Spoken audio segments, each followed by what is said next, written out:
Hi, everyone. My name is Masashi again. I'm the festival director. I hope you enjoyed the film. We are so excited to have some of the key talent and people who made this film happen.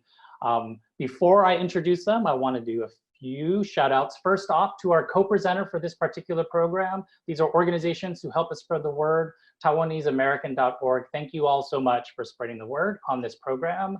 Also, you should see a question box underneath this player. So while you're listening to this Q&A, if you have any questions, please put in your questions. We'd love to incorporate you into this conversation. So we have three of the people who made this film happen. First off, we have there's so many here, director, producer, writer, and actor Lynn Chen. We have Goh Nakamura, who played Goh, and we have Ye Ming, who played Ye Ming. So welcome everyone, and thank you all for being here. Yeah, it's okay to unmute ourselves now. We can speak. Hello. Thank you for having us. Yes, of course. First off, it's kind of weird times. How's everyone doing? Everyone doing all right? We're doing okay. I mean, I'm doing okay here in Los Angeles. That's great. Yeah, I'm hanging in here in Oakland, California. Yeah, hello from Los Angeles. Well, as I said in the introduction, so this film has a really kind of wonderful legacy to it, right? So this started almost 10 years ago. So I was curious, Lynn, I definitely want to know how you came on board as far as directing and talking to Dave and all of that. I'm curious, Go, just to start off, 10 years ago, kind of reflecting back, did you think 10 years later you would still be playing Go on screen? How do you feel about this I don't know, maybe this is not the final film, but let's say this is the newest installment coming out now. Yeah, it's surreal. I obviously didn't even think we'd make even one. Yeah. But yeah, the roots of this movie are really at CAAMFest. That's where I met Dave Boyle. And he had his film White on Rice, which Lynn was in. And yeah, we just kind of hit it off. And then, he was like, you want to make a music video? And I was like, sure. And then I guess that was sort of like my audition for this movie he wanted to make, kind of about a traveling filmmaker, but it ended up being a musician. So here we are. And remind me how quickly after Surrogate Valentine did you all decide a sequel could work with these really rich characters that you all created? I think it was while we were touring the first film. We were actually like filming it. Wow. Or writing. And then Lynn, so you have been part of this journey from the very beginning as well. Your character Rachel's kind of stuck in my head as a character that I always think about in many ways because I relate to the character. I'm curious for this part. I read in an article that or interview that you had that you talked to Dave about what is the status of the third in the film, and it didn't seem like it was going to happen. So, you had this kind of inner spirit or idea to potentially direct the film. Do you want to talk about that kind of process of how this film was made? Yeah, I mean, as Go had said, the first two films happened so quickly, one after the other. And when we were touring with the second one, Dave, maybe he was joking, but I took him seriously, said that it was always going to be the lowest budget trilogy ever made. And since the first two ended with a cliffhanger ending, I believed it. And all of these years kept passing. And, Go and Dave and I had always kept in touch. And so it was just a very casual conversation that I was having with Dave a few years ago when we were hiking. And I had Marie Kondo'd my DVD collection, and I found the DVD, and I thought to myself, hey, I'm not doing anything next year. Maybe we should do that third movie. So I just asked him casually, thinking he would, again, write it and direct it. And when I asked him, and he was like, oh, it's not going to happen. My heart broke because I felt like, oh, but it's the lowest budget trilogy. And I wanted to find out as like a fan of the series, not only as like a viewer, but also as somebody who really enjoyed working on this particular project. I wanted to see what would happen. So I said out loud, what if I help make it happen? And I don't even know what I meant by that, because I had never directed anything, not even a short or written anything or produced. I had never done anything behind the camera. And when Dave said to me, yeah, I'll let you have it and I'll help you make it, I suddenly felt like, oh, this is an opportunity. And I kind of feel like I need to take it. Even if he's not serious, even if I don't really know what I'm doing, I at least have to take a swing at this.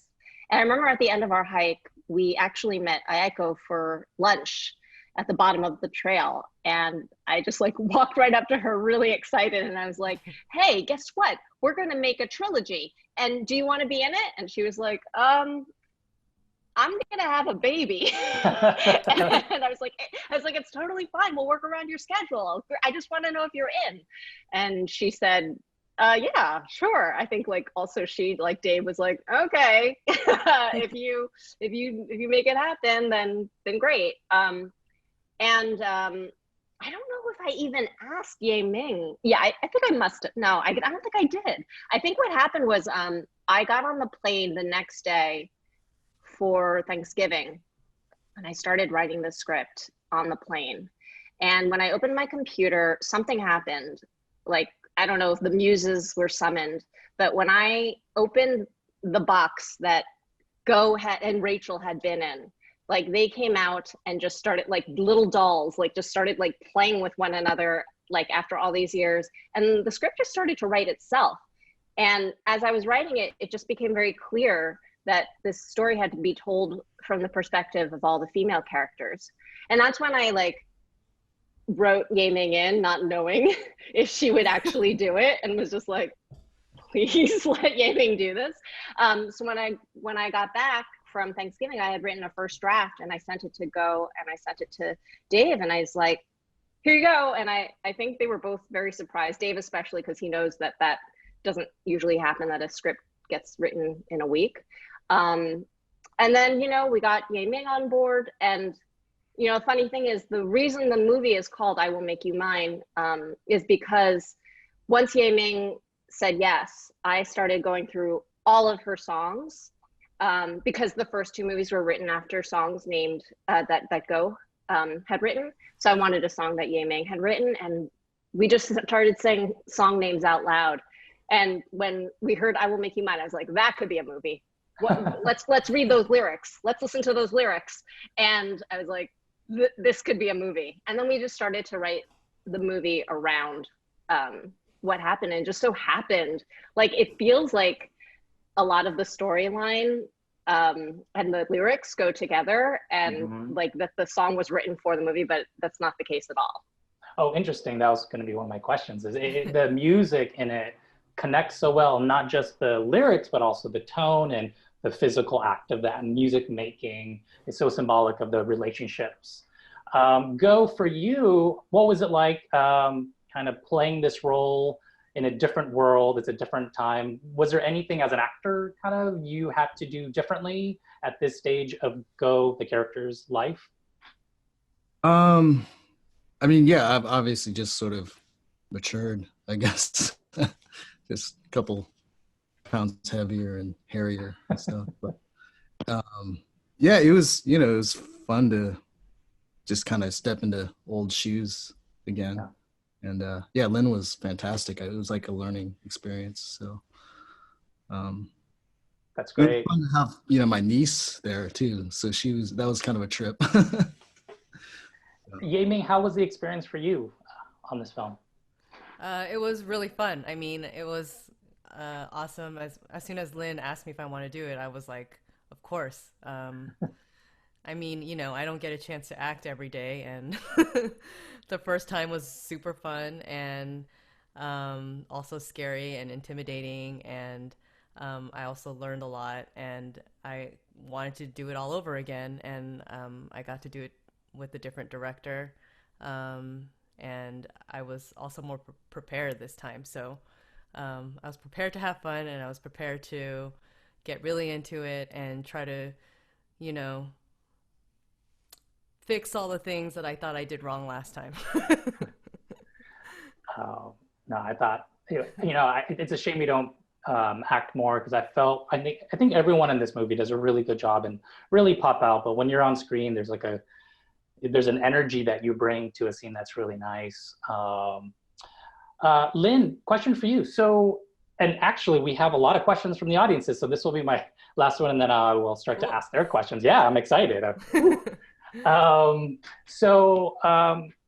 This is a story that you wrote and you're working with a team, and although the structure of the film is a little different, it feels like it's all still part of the same family, like the way it's told, the visual storytelling of it, the performances. And I'm curious, as you're writing and adapting with your own voice these characters where they go, like how did that work with having a film that looked like it could have been almost directed by Dave or the same team, right? 1, 2, and 3, because there's some similarities there. Can you talk about having your own unique spin on the story, but also having it have the same language of the other films? Yeah, I think that just naturally, because I was so familiar with the first 2 films, they obviously informed what was going to happen in the third one. I remember Bill Otto, who DP'd the first 2 movies, he and I had a long talk before we started, and we considered not shooting the movie in black and white because we thought, oh, this is from the female perspective. Maybe it's time like the Wizard of Oz where they walk through and everything's in color now. But we decided that we really wanted to ground the movie, even though it's a standalone film and you don't need to see the first 2 movies in order to understand what's going on. We still wanted to have that bridge. And I think there's a mood that comes naturally with black and white, but with this particular movie, we were really conscious of wanting to make it feel like it had matured, which is why we used anamorphic lenses, which is why it was like everything got leveled up the same way. Like I feel like in the series, the sequel, like with each movie that happens, like it just gets more and more beautiful. So like I think that was a very intentional thing, that we wanted to maintain that mood.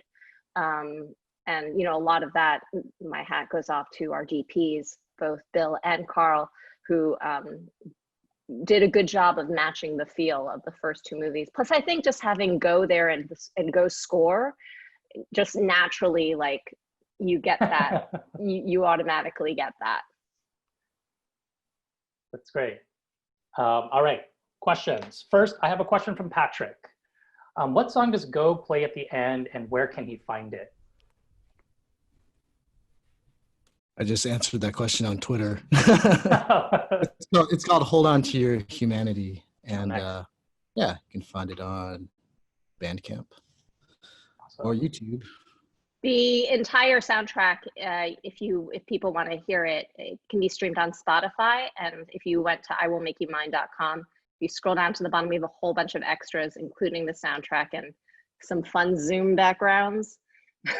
Also, if people wanted to get on our virtual street team, they can change their profile, and we have a lot of fun extras on the site, and it includes the soundtrack with both Ye Ming and Goh's songs on it. That's great. One thing that I should mention is, because you see instruments, both Goh and Ye Ming will be performing. So after this Q&A, we're gonna have there's a motorcycle. We're gonna have a opening night house party.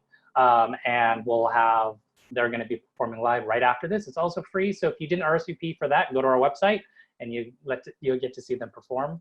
Okay, a question from Katrina. I'd like to ask if there will be copies available in Asia. I am in the Philippines. Thank you. Maybe this is a good time to answer that question, but also the VOD Blu-ray. That's exciting stuff coming. So it won't be available to stream outside of the US and Canada yet, but you can buy it. Actually, it's available for pre-order now on Blu-ray and DVD. So if you're outside of the US and Canada, you could get it that way on Amazon or Target. And then on May 26th, as Masashi said, it will be available on VOD and cable and anywhere you will get your movies. But we are currently only available for pre-order on iTunes. And actually, if you pre-order it now, either that way or with the DVD, I will send you, if you're in the US, I'm sorry because you're in the Philippines, but if you're in the US, I will send you a postcard, and that's on iwillmakeyoumine.com. Also, all the information for that. That's great. A question from Courtney. To all, what was your favorite part about revisiting the series? Amen, you answer. Well, for me, it was getting to hang out with everybody again.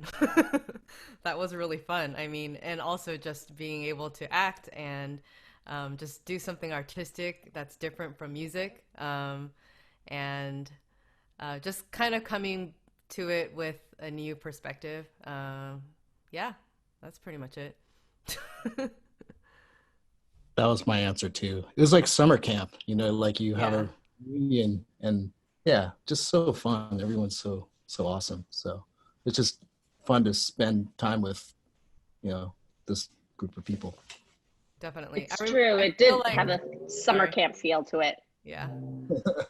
I remember when we finished daylight savings, just getting back in the car and going to the airport, just being so sad that it was over. Super sad. Yeah. So it was cool to come back to it and just really relish in it.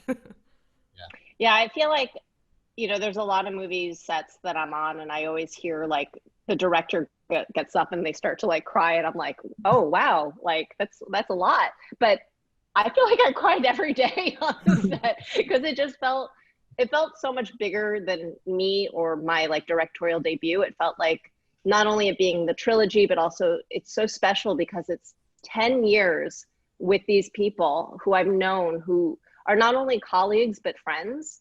And like, there's just so, I'm gonna like cry right now just talking about it. It's like the combination of the music, the story is so personal to me. And like the fact that like Dave was producing it, but also that I had 3 female Asian producers working on this with me, established filmmakers, Emily and Mai and Kathy. And like, to me, like, it just felt like, oh, this is like magic. And this is like the set that I feel at home with. And I felt like overwhelmed that it felt like something that not only that I created, but like that it manifested. Like I couldn't have dreamed of a better situation. So like every day I should have just said, I like would be like, everyone, I'm gonna cry. And I did. And it was okay. She did. I did cry. She cried. I cried. Yeah, you know, the last few days, Monday and Tuesday, we have been broadcasting Asian Americans. It's a PBS series, and I've been watching all of it. So it's 5 hours of this history of Asian Americans. And the last episode ends with the future. Like, what is the future for Asian Americans? And it's, you know, aspirational. And we didn't time it where your film would be the next thing that CAAM presented to the public, but I think it's such a beautiful next phase of Asian American, not only for the creative community, but for just everyone. And as Lynn, you talked about all these kind of strong women producers coming together, but then also all of these creative folk coming together to create this really beautiful art. It's really inspirational. And so, yeah, just kudos to everyone for making this film so magical. Okay, other questions. Was there any question that Rachel wouldn't reconcile with her husband and have a child with him from Mui? You know, people have their opinion about Rachel ending up with her husband. And I guess, you know, the reason I had them stay together at the end was because I felt like in your life, sometimes like when you go look up that person on Facebook who you knew, who you used to date, and you type in their name and you see that they're married to that person, and you're like, really? Really? But who's to say? Like, we can't really judge them, their happiness, even if like on paper, it just does not seem right.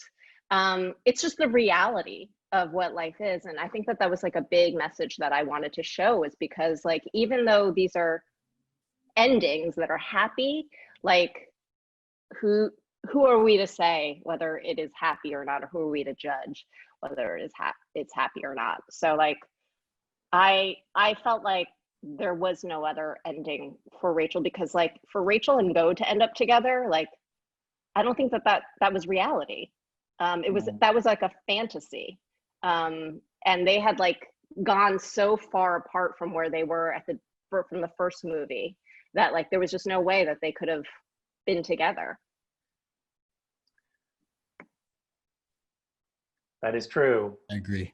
Yes, I was thinking of the first surrogate and wondering in my head, the Ross and Rachel, the Asian American Ross and Rachel at the end, they're gonna get together, but it's not realistic. And so I do love that this film has kind of this ending that has a sense of kind of happiness and kind of peace, but also realism in there.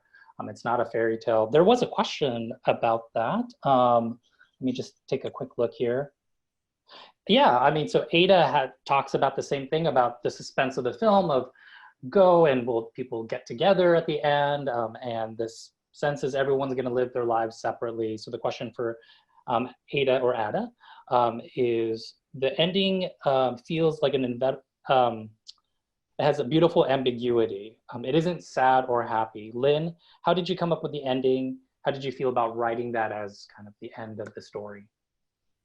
Yeah, intentionally, I wanted to like have people who had watched the first two movies had like a split second of like, oh no, it's another cliffhanger. You know, like it ends on like maybe they were getting married, and then when you see Ye Ming, I think like everyone throughout the movie is rooting for Ye Ming and Goh to end up together. And so when you see them like still having that chemistry, still like there, you for a split second are like, this is it, this is the ending. But very clearly seeing that, again, the same reason I put Rachel and Josh back together was the reason I put Goh and, you know, his baby mama together. And even though like, you know, a conventional rom-com probably wouldn't have that, I just think it's reality. And also like, I wanted that to be true. I also wanted Ye Ming to find her happiness from her music. And also I just want to shout out that I'm wearing Ye Ming's dress that she wears at the end of the movie right now.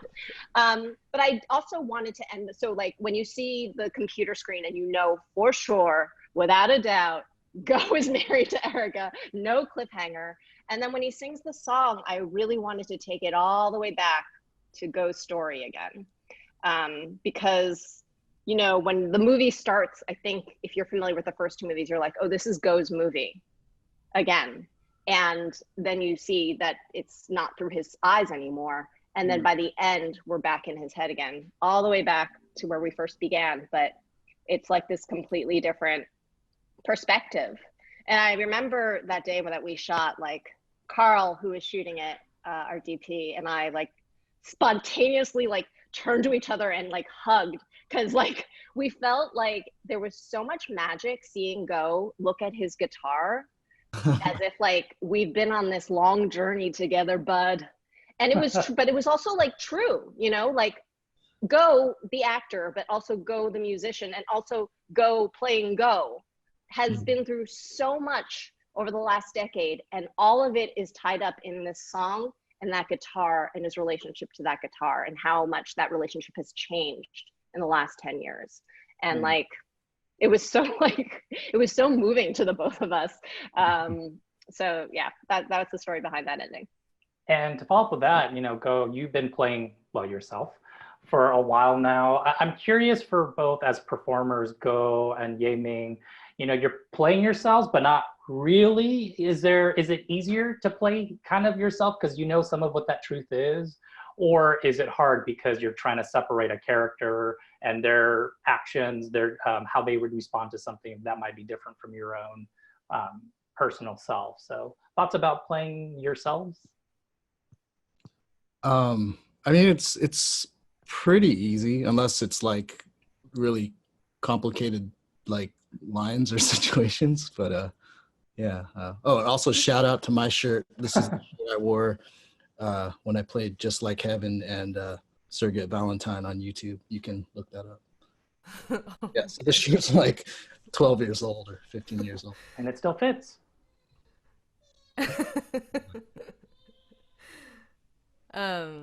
I feel like it was sort of like easy and hard because there's, when I couldn't figure out how to say something or recite a line, I would just be like, well, how would I, the actual Yaming, do it? And so I would do it that way. But then there were like other parts where I was like, I would never do that. For example, I'm a very stubborn songwriter and I would never ask anybody, let alone a man, how to write a song. But in my mind, I was like, well, there have been a few times where I did try to like get a man to help me do something that I wouldn't normally do. So this is how I would do it. So it was kind of cool to just sort of sort that out in my mind. Nice. And I have to say yes. for both Go and Yaming, like I asked them to do things that like are nothing like either of them. And I think it's just like, I think it was because I was like, you guys, you did another movie and you're actors now. So you can like, let's act. And I think there were some things that both of them were like, I would never really? Just like, we wouldn't do this, but I was like, acting. So they really like had a lot of trust in me and like what I like was asking them to do, because there were things that like I knew, this is not Go, this is not Yaming, but like for the purpose of the story, let's go there. And they trusted me enough to do that.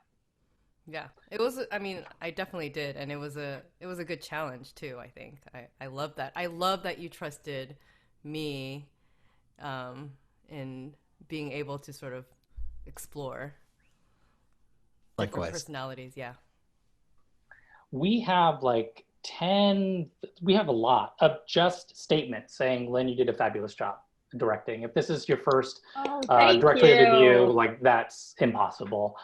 So some of the threads that I'm seeing here is what was the thing that you learned by the end of directing this film that you learned the most maybe? And then secondly, now that you've done it, are you interested in directing more? I'm definitely interested in directing more. I don't know if I will produce, write, direct, and be in it. That's probably not going to happen again. Maybe 1 or 2 roles, but I did fall in love with directing, so I definitely want to do that again. Thank you for the kind words.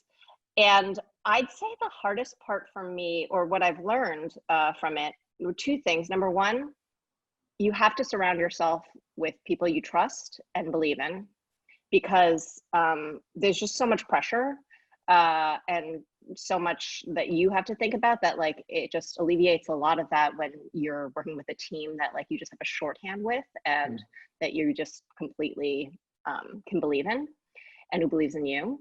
And so that was something that I didn't expect or learn, but I feel lucky that that's what ended up happening. And then I was surprised at how, because I feel like as an actor, I'm so used to being on a set that being on a set was just felt like home to me. But then it was like the aftermath of editing, of like all of the testing and trying to move things around and realizing like, oh, maybe what I was trying to communicate isn't coming through. What do we do? It's not like you can just rewrite it or reshoot it. You have to like actually fix this problem. I was not expecting that to be so emotionally challenging for me because like as an actor, when you aren't doing something right, you just redo it. You just keep doing it. And then you go home at the end of the day and eat ice cream. It's totally fine, but you can't do that. So that was very frustrating for me, but it's a learning experience that I think was good for me artistically and personally.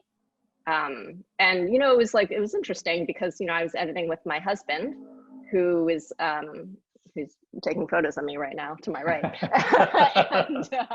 and you know, that was a new relationship for us of being an editor and director. And after 22 years together, you know, wow, it's a new thing. It's a new way of talking to anybody, even somebody you know that well, of like, how do you have a working relationship, a creative relationship too. That's great. I think we need to wrap it up. You know, we're going to continue the festivities. We're now going to be able to celebrate in our house party. Any final words anyone wants to say? I want to say thank you Yes. to everyone for, and thank you, Masashi, and thank you, Cam. Like 15 years ago, Saving Face opened the festival. Like, I'm going to cry again. 15 years ago with Alice Wu's Saving Face, which was like the first film I ever did. So like, this just means so much to me to be here tonight with all of you with this movie. That means so much to me also. And, you know, like, we would love, now that you've seen the movie, if it moved you, if you loved it, like, please support us by telling everyone that they can go pre-order it and watch it on May 26th. And if you go to iwillmakeyoumine.com, there's just so much information there. And I would love to interact with you more. So, you know, reach out to us on social media, because like, I don't get to see people and this is all I have. So, you know, normally at, you know, the opening of CAAM, we'd be in a theater all hanging out and taking photos. Yeah. Instead, I'm like sitting at my table that has a puzzle on it. And like, I'd like to hear from you guys. So please reach out. Thank you. Goh, Yaming, anything else on your end? Yeah, echoing Lynn, thank you, Cam, so much for the support. I've been going, you know, for the past, I don't know how many years, maybe 15 or something, just to hang out, you know, before I had to do anything to do with film, just because my friends worked at the festival. So it's just been an incredible journey, and I appreciate all the continued support.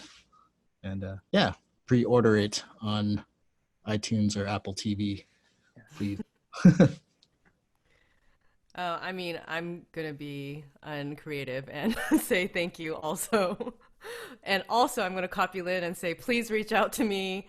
If you wanna find me on Instagram, or you can find my email, just email me, because I need to talk to people.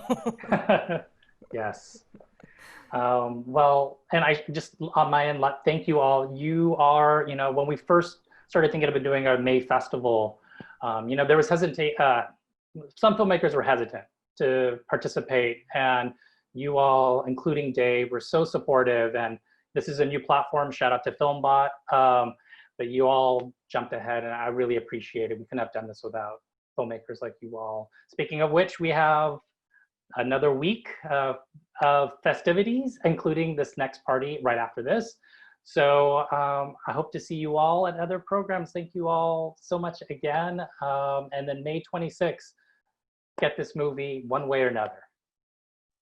All right. Thanks, everybody. And we'll Bye, see everyone. you Thank you. House party. Bye. Bye. Thanks, Masashi. Thank you. Bye. Thanks, Masashi. Bye.